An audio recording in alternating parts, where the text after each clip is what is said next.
भगवान शुक्राचार्य वर्णन करते हैं।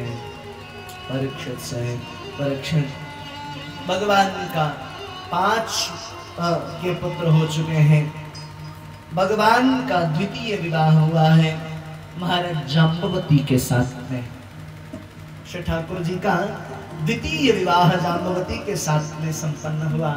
परीक्षित ने प्रश्न किया, गुरुजी भगवान को और कोई नहीं मिला था जो भालू के बेटी से ब्याह कर लिया? हा? जाम्बवंत की पुत्री जाम्बवती से क्यों ब्याह किया? भगवान शुक्राचार्य कहते हैं, परीक्षित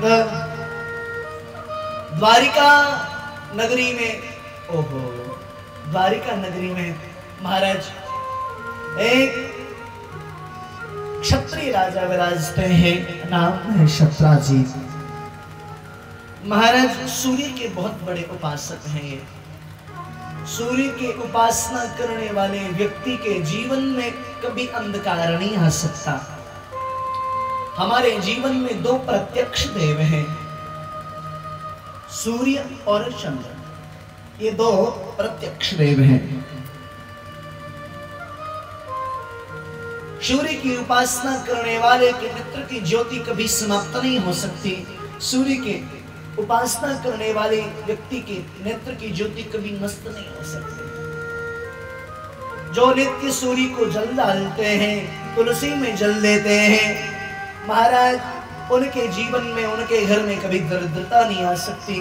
उनके परिवार में कभी कोई अकाल मृत्यु को प्राप्त नहीं कर सकता। इतनी महिमा है। इसलिए जब स्नान करें तो सूर्य को जल नित्य दें, जरूर दें। महाराज तुलसी को जल जरूर दें, बहुत लाभ है इसका। वास्तु दोष यदि घर में है तो आप इस कार्य को प्रारंभ कर दें, वास्तु दोष नष्ट हो जाएंगे। भगवान शुक्राचार्य वर्णन करते हैं, परीक्षित भगवान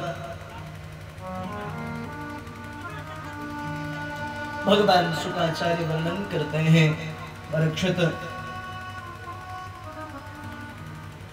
शत्राजीत सूर्य की उपासना करते हैं। सूर्य की उपासना से उनको एक सुंदर मणि प्राप्त हुई, नाम है शिवंतक। इस शिवंतक मणि का यह प्रभाव है, नित्य 8 घंटे पूजन किया जाए तो 8 भार सोना प्राप्त होता है, 8 भार स्वर्ण प्राप्त होता है। और एक दिन उस मणि को पहन करके शत्राजीत भगवान कृष्ण की सभा में गए। भगवान ने जैसे ही देखा, उद्धव से पूछा, ऐसा प्रतीत होता है मानो साक्षात सूर्य हमारे द्वारिका में दर्शनार्थ पधार रहे हैं। इतने में अक्रूर जी ने कहा, नहीं नहीं, ये सूर्य नहीं, ये शिवंतक मणि को धारण करके शत्राजीत पधारे हैं। उसकी महिमा को बताइए। भगवान प्रसन्न हुए, शत्राजीत का सत्कार किया है, अतिथि सेवा की है। प्रश्न किया है, महाराज एक बात बताइए, आप इस मणि को लेकर के क्या करेंगे? आप यह मणि यदि मुझे प्रदान कर देंगे तो इससे हम राज्य के जो गरीब हमारे भक्त हैं, जो प्रजा हैं, उनकी मैं सेवा कर पाऊंगा। आप यह मणि मुझे दे दें, बदले में आवश्यक धन में आपको प्रदान करता रहूंगा। शत्राजीत ने मना कर दिया। भगवान ने कहा, देखिए आपकी इच्छा है। नहीं माने शत्राजीत, मणि लेकर के चले गए। शाम का समय, भाई है प्रसेन, मणि को धारण करके क्रीड़ा करने के लिए गया, शिकार खेलने के लिए, वापस नहीं लौट करके आया। वन में जाकर के देखा प्रसेन मरा पड़ा था। जहाँ प्रसेन मरा था महाराज, वहाँ मणि नहीं थी। शत्राजीत के मन में शंका हुई, लगता है भगवान श्री कृष्ण ने ही हमारे भाई को मार करके मणि छीन ली, क्योंकि प्रातःकालीन सत्र में मेरी मणि को मांग रहे थे। शत्राजीत पहुंचे, जाकर के कहा, नाथ आपने ठीक नहीं किया। यदि आपको मणि की आवश्यकता थी तो हमसे कह देते कि अगर मणि नहीं दोगे तो तुम्हारे भाई को हम मृत्यु दंड देंगे। मैं मणि आपको दे देता, आपने मेरे भाई को मार के मणि छीन ली, ये ठीक नहीं किया। भगवान के मन में बड़ा आश्चर्य हुआ। कुल गुरु हैं गर्गाचार्य जी महाराज। गर्गाचार्य जी को बुलाया, बुला करके पूछा, महाराज मुझे जब से स्मरण है मैंने अपने जीवन में कोई इतना बड़ा अपराध नहीं किया जिसके फलस्वरूप इतना बड़ा कलंक लग जाए, ये कलंक आखिर मुझे क्यों लगा। भगवान शुक्राचार्य वर्णन करते हैं परीक्षित से। परीक्षित, गर्गाचार्य जी ने कहा, आपने चौथ के चंद्रमा का दर्शन कर लिया होगा। चौथ के चंद्रमा का दर्शन करने से कलंक लग जाता है। हालांकि हमारे मिथिला की परंपरा है चौथ के चंद्रमा के दर्शन करने का, लेकिन यदि फल लेकर के चंद्रमा का दर्शन किया जाए तो चंद्रमा दोष कारक नहीं, लाभ कारक है, और यदि खाली हाथ देखना है तो वो महाराज कलंक प्रदान करते हैं। भगवान कृष्ण ने कहा कलंक तो लग ही गया, क्या किया जाए। महाराज भगवान ने सैनिकों को लिया है, गए हैं, देखा जहां प्रसेन मरा पड़ा था वहां पर एक शेर के पंजों का निशान था। आगे बढ़े, देखा शेर मरा पड़ा है, थोड़ा और आगे बढ़े, क्या देखते हैं वहां एक रीछ के पद चिन्ह है।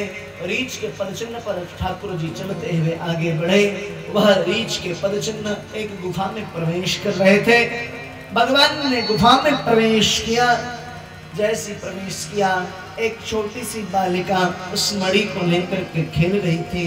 जैसे उस बालिका की दृष्टि भगवान कृष्णचंद्र पर पड़े, जोर जोर से रोने लगी, क्योंकि उसने अब से पूर्व अपने जीवन में कभी किसी पुरुष का दर्शन नहीं किया था।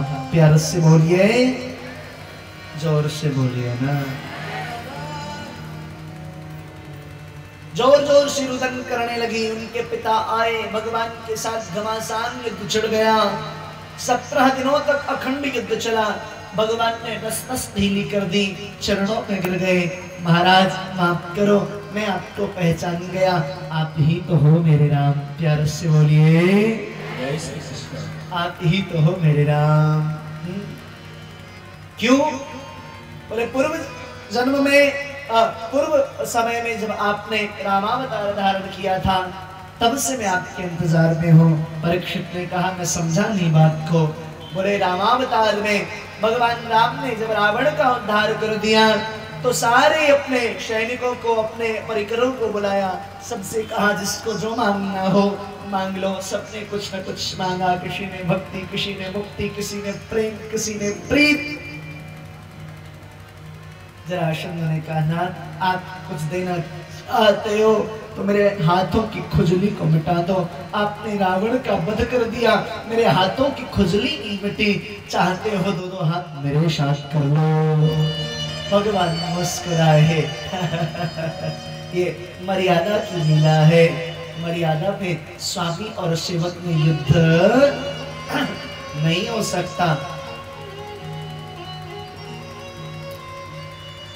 लेकिन जब हम कृष्णावतार धारण करेंगे, आपकी इच्छा को पूर्ण करेंगे, तो भगवान कृष्ण ने आज इनकी इच्छा को पूर्ण किया है। प्रणाम निवेदित किया है जरासंध जी ने और बड़े भाव से नमन किया है। तेरी मर्जी का मैं हूँ गुलाम, तेरी मर्जी का मैं हूँ गुलाम, तेरी मर्जी का मैं हूँ गुलाम, तेरे अनबे मेरा, तेरे अनबे का मैं हूँ गुलाम, तेरे अनबे मेरा, मर्जी का मैं हूँ गुलाम, तेरे अनबे मेरा, तेरे अनबे मेरा, तेरे अनबे मेरा, अलबेले राम मेरे मत वाले राम, अलबेले राम मेरे मत वाले राम, अलबेले राम मेरे मत वाले राम, अलबेले राम मेरे मत वाले राम, तेरी मर्जी का, तेरी मर्जी का, तेरी मर्जी का मैं हूँ गुलाम, मेरे अलबेले राम, मेरे अलबेले राम,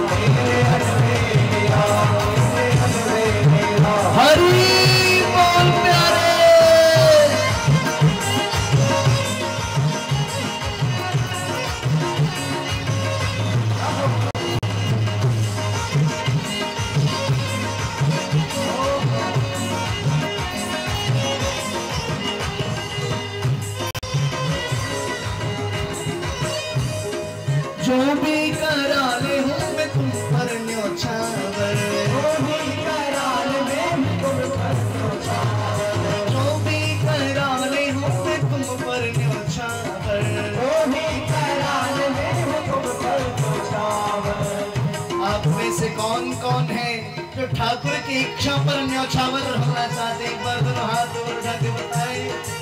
सब चाहते ना, दोनों हाथ उठा करके बड़े भाव से बोलो।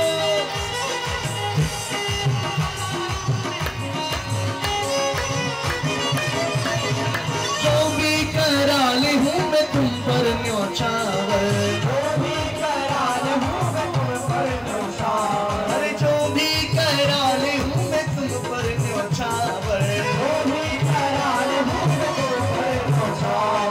दौलत दौलत दौलत मेरी तेरे नाम, मेरे अलबेले राम, मेरे अलबेले राम, मेरे अलबेले राम, मेरे अलबेले राम, मेरे अलबेले राम, अलबेले राम मेरे मतवाले राम, अलबेले राम मेरे मतवाले राम, अलबेले राम मेरे मतवाले राम, अलबेले राम मेरे मतवाले राम, तेरी मर्जी का, तेरी मर्जी का, तेरी मर्जी का मैं बोलूँगा, मेरे अलबेले राम, मेरे अलबेले राम, मेरे अलबेले राम, मेरे अलबेले हरि बोल करे।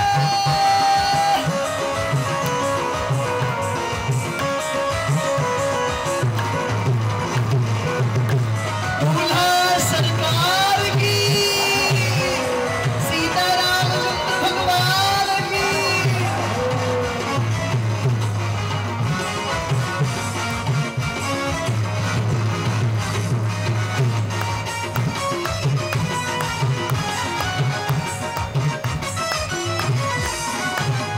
थक भी गया हूँ इस लंबे सफर में, थक भी गया हूँ इस लंबे सफर में, थक भी गया हूँ इस लंबे सफर में, थक भी गया हूँ इस लंबे सफर में, लंबे सफर में, लंबे सफर में, लंबे सफर में, लंबे सफर में, थक भी गया हूँ इस लंबे सफर में, थक भी गया हूँ इस लंबे सफर में, मेरा जीना, मेरा जीना, मेरा जीना, मेरा जीना हुआ है मारा, मेरा जीना हुआ है मारा, मेरे अलबेले राम, मेरे अलबेले राम, अलबेले राम मेरे मतवाले राम, अलबेले राम मेरे मतवाले राम,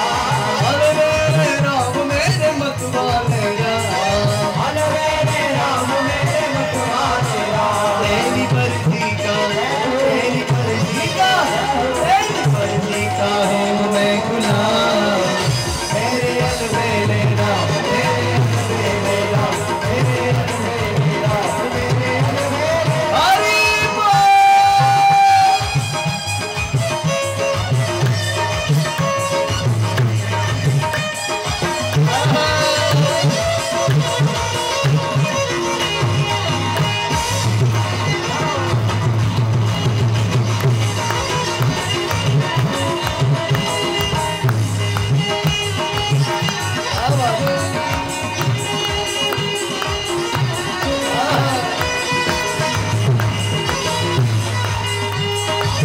तेरी रजा में कटीली है राहें, तेरी रजा में कटीली है राहें, तेरी रजा में कटीली है राहें, तेरी रजा में कटीली है राहें, कटीली है राहें, कटीली है राहें, कटीली है राहें, कटीली है राहें, तेरी रजा में कटीली है राहें, तेरी रजा में कटीली है राहें, अब दे दो, अब दे दो, अब दे दो, अब दे दो, अब दे दो सजाया इनाम, मेरे अलबेले राम, मेरे अलबेले राम, मेरे अलबेले राम, मेरे अलबेले राम, अब दे दो सजाया इनाम,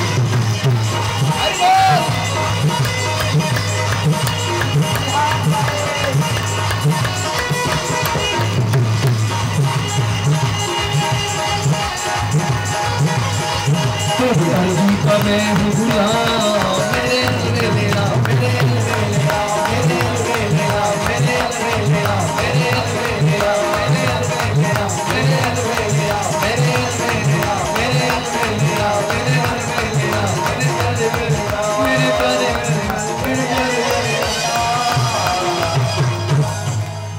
अरे तेरी मर्जी का मैं हो गया गुलाम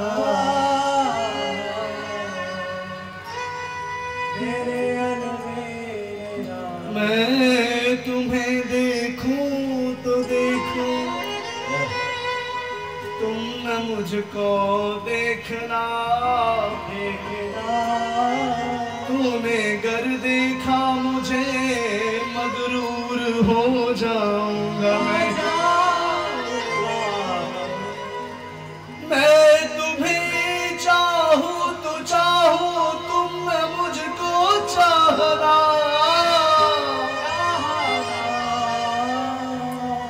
तूने गर चाहा मुझे तो मशहूर हो जाऊंगा मैं मशहूर हो जाऊंगा मैं अगर मांगू तुझे तो तुम न देना कुछ मुझे वरना फिर प्रेमी नहीं मजदूर हो जाऊंगा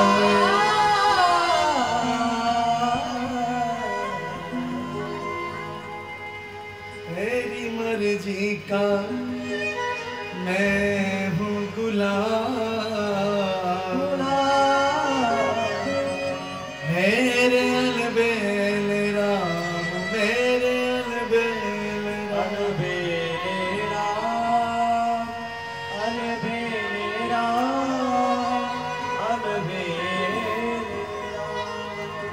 भगवान शुक्राचार्य वर्णन करते हैं जाम्बवंत के प्रसन्नता का ठिकाना नहीं वर्षों का इंतजार आज समाप्त हुआ है आज वियोग संयोग में परिणत हुआ है महाराज राम कृष्ण बन करके आए युद्ध हुआ है चरणों में गिर गए अरे प्यारे आप ही तो मेरे राम कैसी लीला उस समय आपकी मर्यादा पुरुषोत्तम बन के आए थे अब लीला पुरुषोत्तम कैसे आना हुआ भगवान ने कहा भैया आपकी बालिका जिस मणि को लेकर के खेल रही है उस मणि के कारण मुझे कलंक लग गया है उस मणि को लेने आया हूँ जाम्बवंत जी ने कहा ना अब मणि ऐसे नहीं दूंगा क्यों बोले ना अब मणि ऐसे नहीं मिलेगी बोले अब तो कोई गहरा संबंध आप मेरे साथ बनाओ तभी मणि देंगे अथवा मणि नहीं देंगे आपने जगत के लोगों से बहुत संबंध बनाया एक बार कोई भी संबंध आपके जो भी इष्ट हो उनसे बना के देखो मैं सत्य कहता हूँ अनुभूत प्रयोग जगत के लोग आपके संबंध को एक बार जुटला सकते हैं वो धोखा दे सकते हैं लेकिन यदि आपने जगदीश से संबंध बनाया जब भी अवसर आएगा वो धोखा नहीं देगा वो सदैव खड़ा मिलेगा आपको अब नहीं दूंगा ऐसी मणि तो कैसा संबंध पुत्री को बुलाया हाथ में हाथ डाला ऊपर से मणि डाल दी मंत्र पढ़ दिया मंगलम भगवान विष्णु मंगलम गरुड़ ध्वज मंगलम पुंडरीकाक्ष मंगलाय सरोहरि नाक मणि तो दूंगा लेकिन दहेज के रूप में आप इस मणि को स्वीकार करो लेकिन साथ साथ मेरी पुत्री को भी स्वीकार करो भगवान का दूसरा विवाह हो गया है सत्यभामा के साथ महाराज जाम्बवती के साथ भगवान पहुंचे हैं मणि को लेकर के राजा सत्यजीत को प्रदान किया सत्यजीत को अपनी गलती का एहसास हुआ है सत्यजीत ने कहा आपने ठीक नहीं कहा महाराज मुझसे गलती हो गई भगवान ने कहा नहीं मणि स्वीकार करो देखो राजा गुरु अग्नि और स्त्री सदैव मति का सेवन करना चाहिए नीति कहती है राजा और 3 तो प्रधान रूप से राजा गुरु अग्नि।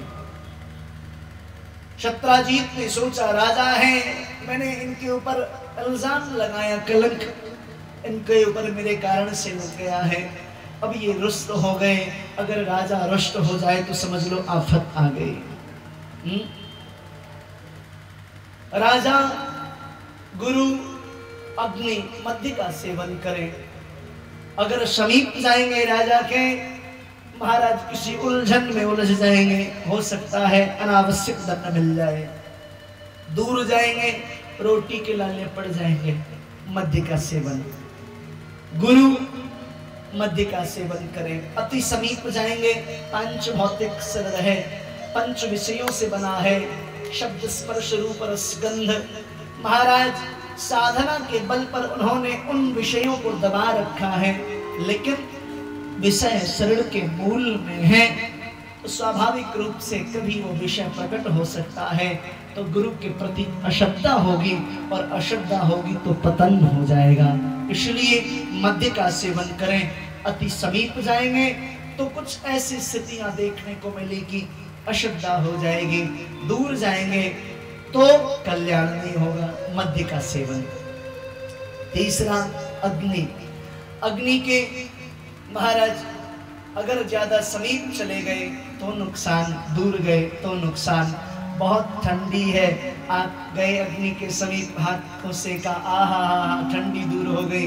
अब आप सोचेंगे अग्नि को सेकने से हमारे जो ठंडी है मेरी वो दूर हो गई, अगर मैं अपने पूरे हाथ को ही अग्नि में डाल दूं तो कितना अच्छा हो।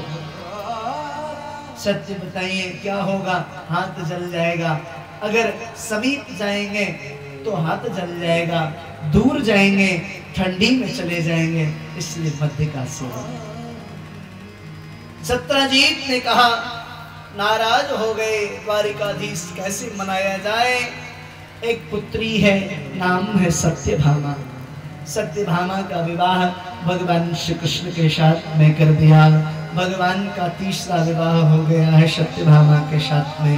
प्यार से बोलिए, जोर से बोलिए ना। भगवान ने सत्यभामा के साथ विवाह किया, कोई दहेज नहीं लिया। हाँ? देखो, यदि आप अपने पुत्र के विवाह के संबंध में कुछ सोच रहे हो तो मेरा एक निवेदन है आपसे। मुझे मालूम है आप मानोगे नहीं, लेकिन मेरा काम है, मैं तो बोलूंगा ही। यदि आप अपने पुत्र के विवाह के संबंध में सोच रहे हो तो मेरा एक निवेदन है आपसे, आप अपने घर में बहू लाना, पर बहू रानी मत लाना।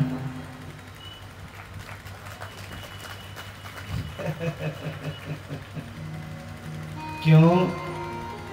क्योंकि बहू आएगी तो संस्कार लेकर के आएगी, बहू आएगी तो संस्कार लेकर के आएगी, बहू रानी आएगी तो कार लेकर के आएगी।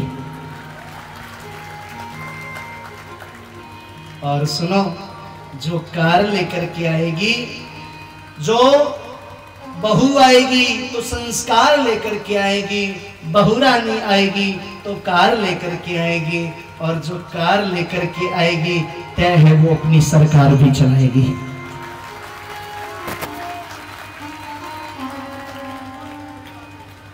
और जो संस्कार लेकर के आएगी वो आपके घर को, जो संस्कार लेकर के आएगी वो आपके घर को स्वर्ग से सुंदर बना देगी, और जो कार लेकर के आएगी वो आपके घर को जीते जी, आपको जीते जी स्वर्गीय बना देगी। इसलिए बहू लाना, लेकिन बहू रानी मत लाना। बहू और बहू रानी से मेरा अभिप्राय संस्कारों से है, धन से नहीं, अथवा मत लेना।